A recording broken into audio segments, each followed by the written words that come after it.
So I of Mackinnon, with weapon in hand, fell at Sheriffmuir in glory, with souls from my clan.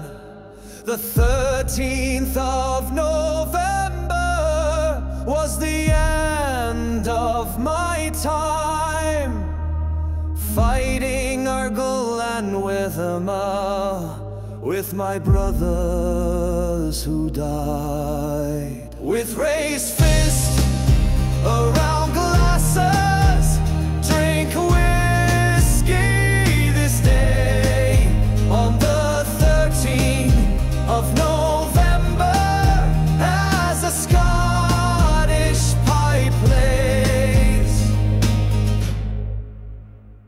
and the lands of my family from the highlands of home are forsaken and lost for what we have done.